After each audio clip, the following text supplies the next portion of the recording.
Today is Monday, May 16th. It's time for our weekly meeting highlights. I'd like to start off each week telling you how I did from the previous week. Last week, I think I had a little bit of a gain, but I had a loss because the week before I had a huge gain, but I didn't weigh myself. But anyway, so let's see how I did this week.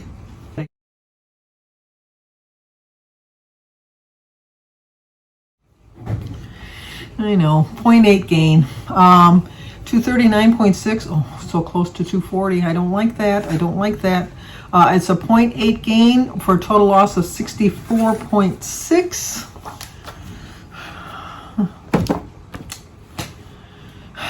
I'm really disappointed in myself. Let me tell you that. I'm very, very, very disappointed in myself. I think I've kind of mastered my portion sizes this past week. Actually, the past 2 weeks, I think I've mastered my portion sizes. Now what I got to get a grip on is my food choices, because I've been making some poor food choices. I have been staying within my points, been a little bit over. If I want to lose weight, I got to be under my points. I know a lot of people have told me I should do the reassessment. I get so confused on that assessment. I just need to just be realistic and think, is this the right way to be eating? Because I have been making some poor food choices. I realize that. First off, Jim is sanding the ceiling in the bathroom, so you might hear the noise from the sander in the background. We've had work done on our shower, and he painted originally, and then when he pulled off the tape, he pulled off all the paint on the ceiling. We come to find out that when you drywall a ceiling in the any kind of a drywall, you're supposed to put a drywall primer on first, which we didn't do, or Jim didn't do. And so it just kind of messed up everything. So now he's got to sand it. Jimmy gave him some drywall primer that he's going to put on, and then we're going to just repaint the shower ceiling again. The rest of the walls and everything turned out fine. It was just the ceiling that kind of got messed up. And also it's raining and it's dark. I love it. It's my favorite kind of day. But it kind of ties into the topic today of how to sneak movement into your day. I'm going to have to sneak some movement into my day because I do like to start my day off with a walk. It was thundering a little bit earlier, but it's kind of calmed down a little bit, but it's starting again. I don't know if you can hear it in the background. It's starting to thunder again. So anyway, the topic this week is part of Mythbusters for the week. For the month of May from WW. And this one is how to sneak movement into your day. Feel like you have no time for a full workout? Don't sweat it. You can add activity into the things you're already doing, because you have to remember that no movement or any movement is too small. Anything that you do, if you're at least putting an effort to it, it's going to make a difference. It really is.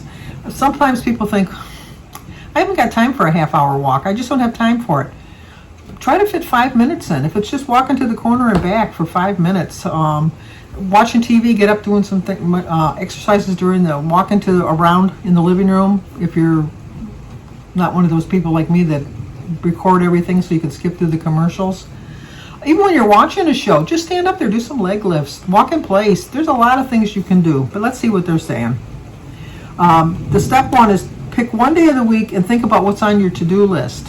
So just any day this week, pick a day like Thursday. I don't think I have many plans for Thursday.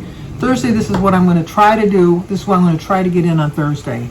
So if you're at home, think that you can stretch while you're making your coffee in the morning or your cup of tea, or while you're waiting for your toast to pop in the toaster.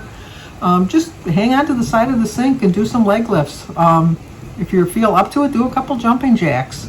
Do some knee thrusts. Just do some squats. There's a lot of things you can do just while you're waiting, and just those couple minutes. Turn on some music and dance during dinner. During dinner prep, not during dinner, during the dinner prep. I love to use music while I'm cleaning, walking, anything. I love music. I have so many songs on my phone, on my music selections. So just pop your earbuds in, or just turn the radio on, or turn the music on, and just move. That's all you need to do is just move. And walk around the block or your house after getting the mail. I have to walk out to the street to get my mail. It's not a big deal. But I can say, instead I'm going to walk the 3 houses, cross the street, come back, walk 3 houses past, come back 3 houses, get my mail, and come back in the house. Doesn't seem like a lot, but you know what? It's a little bit better than just sitting in a chair waiting for the time to pass. But if you're on the go, choose a parking spot that's furthest from the entrance. I always like to do that. Even when I was having a problem with my knees, I did try to park farther away because I really thought that that would help me. It come to the pass that it didn't, and I eventually ended up moving up closer. Now I pass up all the really close spots. I really do. I like to get my walk in. I really think it's a lot of fun to get my walk in. I know some people think that I'm walking, but I don't think of it as exercise. I just think of it as something that I enjoy doing. And anything that you enjoy doing, you're more likely to do. So don't pick an exercise that you know you're not going to like to do.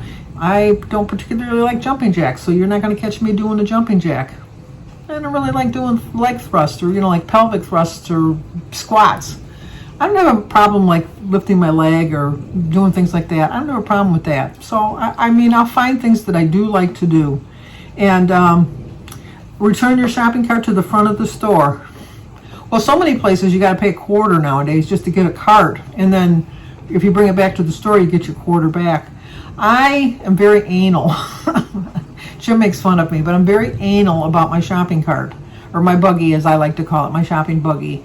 I always walk them back to the corral that they go to. I don't bring them back into the store necessarily, unless it's like a store that doesn't have a corral outside. That being would be, like for me, would be like a Kohl's or Hobby Lobby or the home store. Oh no, the home store has a cart now, has a corral. But like on that order. And this just shows you how anal I am. When I get into the corral, I corral all the carts. I make them all together. I put all the big ones together. I put the small ones together, and then the ones with the little buggies on the back that you can put the kids in, like to drive the cars and stuff. I put them in their own little space too. And people think I work there because I'm like very anal about putting them together, which is exercise. Because I not only do the side I'm pushing the cart in, I walk around to the other side so that they meet in the middle. So when I leave, they look professionally done. Take the stairs instead of the elevator. I don't like the elevator. In a very rare instance, I'll take an elevator. I'll never take an elevator by myself. I've gotten caught in an elevator too many times. If I'm going to get caught in an elevator, I at least want company with me. But most places that I shop nowadays don't have a stairway that's accessible. And I know it's because of all the crime and everything that's going on that they don't want to have people getting hurt in the stairways or falling and then they don't know, because they don't have open staircase in the store themselves. But if there's like an escalator, I'll walk up the steps from the escalator. I just don't stand there, wait till I get to the next floor. I walk. And obviously if there's somebody in front of me, I don't, I can only walk so far. But then I'll walk backwards till I get to the top. At least I'm getting some exercise in that way. But if you're at the office or the home office, set a timer to get up and move every hour. I don't like the idea of setting a timer to get up to move. I think that you should be intelligent enough to know that you've been sitting a little bit too long. Stand up each time you respond to a text or an email. A lot of places where I was working, they just had started a standing desk. I would have never taken that, but no. The one girl had one of those big balls that you sit on. No, I wouldn't have done that either because that just didn't look comfortable. But switch to a standing, no, what they say that, switch to a standing desk or place your laptop on a stack of books.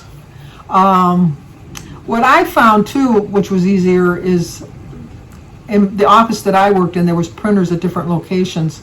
If I had to print something, I always printed it at the farthest location so that I had a little bit of a walk to go to.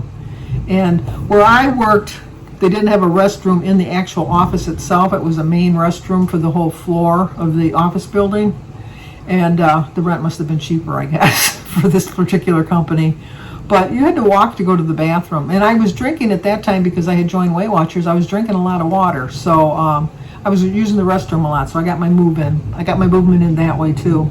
And let's just face it, when you're in an office, you're going to walk over and talk to somebody about something. Office gossip. I know that's not nice to say, but let's admit it. Most people, not all people, but most people like to gossip. I don't know if that they like, you know what? As long as it's not vicious gossip, I mean, like just, oh, did you see what's, no, that'd be vicious, wouldn't it? But that's what I did. Because people did that about me. We all know that one person that has that outfit that they should not wear, just should not wear. It was like, do they not own a mirror? And you just know that other people were talking about them. Not that it was right. I'm not saying that it was right, but I'm human, and I did do it. And I would go over there and say, oh, did you see what so-and-so wore? Somebody needs to take that outfit away. And I'm quite sure they said the same thing about me. I have, what goes around comes around. So if you talk about people, don't think that they're not talking about you, because who are you to think you're that special that nobody's talking about you? Because people do. They really do. Forget that. But let's dive a little deeper. The fact is, all movement adds up, whether it's 30 seconds or 3 minutes, which is true. I mean, like you might think, why do I want to get up and walk around for like 5 minutes? What good is 5 minutes going to do? Well, it's a lot better than the 5 minutes that you spent just sitting on the couch doing nothing. So think of it that way. I got up and I moved, and I feel a little bit better. And the myth is, I need to be active for a certain amount of time a day for it to count. A lot of times people think, I got to get out there, because they always say you should have 30 minutes of exercise in a day. And they always say, well, I just don't have 30 minutes to spare for the whole day. I just can't do it. I can't do 30 minutes. You can do like 3 10-minute intervals or 6 5-minute intervals, and it'll equal up. If you were, like I have an Apple Watch, if you put a thing and track your movement on it, it's going to let you know exactly how many steps you're going to have. So just strive to make a certain amount of steps in a day. You don't necessarily have to have an Apple Watch. You can have a Fitbit, or just in your mind count steps and keep a little notebook of it. Or you just know that you're moving. You just know, and just know that like this hour I got up and I moved for 3 minutes, and then just write it down somewhere. I moved for 3 minutes. You'd be surprised. You're up for at least 12 hours in a day. That's 36 minutes right there if you just walked for 3 minutes every hour. So there's no excuse that you can't I take that back. There's no excuse that you can't get some kind of activity in. Now, some people are not capable of walking. I understand that. They might be on walkers. They might be on crutches. They just might not be able to walk at all.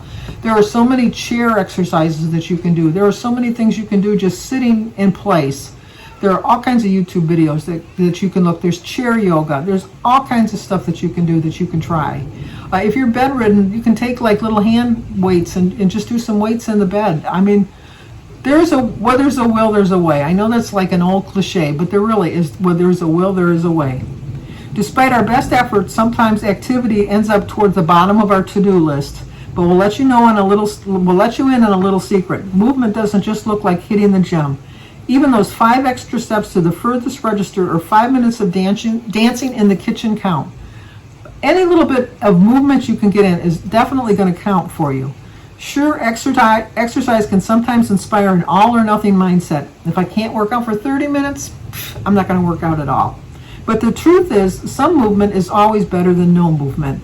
And it all adds up to benefit your health and weight loss journey. My thinking is, for me at least, when I get up in the morning and I go for my walk, it has my mindset set that, you know what, I just had a beautiful walk. I've got my exercise in for the day. I've completed that task. Do I want to really go and ruin the whole day by just going off plan completely? It kind of puts you in the right mindset, exercise, and it just releases endorphins that makes you feel so much better. It really does. Now, some people like to get up in the morning and do it first thing in the morning. Other people like to do it at night. Whatever works for you, whatever works into your schedule. When I worked, a lot of times at my lunch hour, I would just, because I had an hour lunch, I would take my first half hour and just walk. And then the second half hour have my lunch, which kind of was an added benefit because it kind of worked off a little bit of what, it kind of got my metabolism working to work off the food that I had just ate. Always look for opportunities to move that work with your schedule, no matter how small they seem. The key to making activity doable is to make it feel less of a chore and more likely to keep doing it. When you do keep moving, take a minute and congratulate yourself, because you're that much closer to your goals. Like I said, if you don't want to run a marathon, don't say that you're going to run a marathon. But if you enjoy walking like I do, go for a walk. If you don't enjoy walking, find something that you do like. Ride a bike. Maybe you like to roller skate. Maybe you like to inline skate. I can't do that. I would fall. Definitely would fall. Any kind of movement. Dancing, walking, singing, moving, anything. Just find something that you really enjoy doing, but don't pick something that you don't like, because if you pick something you don't like, let's face it, you're not going to continue on doing it. You're just not. There's just no way. But This is the third week of the myth busting and the third week with no recipe. I don't know if they've just decided not to give us recipes or they've just decided for the month of May they're not going to do it. I don't know. As you can hear, the thunder is really starting to pick up now. But how to sneak movement into your day. What are some ways that you get movement in your day? Like I told you, I like to start my day off with a little bit of movement by walking. I'm walking now about 1.5 miles a day. At my best, I was walking like 4 miles a day, but that was years ago. I would love to get back up to at least 2 miles a day if I can do that. Well, I know I can do it. It's just a matter of doing it, as they say. But I was just kind of curious what you guys do for exercise, how much time you spend in a day doing your exercise, and how you did this week. Like I said, I had a 0.8 gain. I really attribute that to blame it on or whatever, is my poor food choices this week. I picked a lot of salty foods and just went over my points more than I should have. But I think I've got my portion sizes kind of reined in. Now I've got to work on my food choices, which I plan on doing this week. So let me know how you guys are doing. Let me know what you think I can do to do better for myself, because I'm always open to suggestions.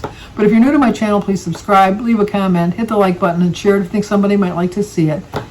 I certainly hope I see you next week, and I certainly hope I have a loss next week, and I'm really going to strive very hard to have a really good loss next week. But at this point, I'll take any kind of a loss, but I am going to strive very hard to make better food choices. So thank you so much for tuning in.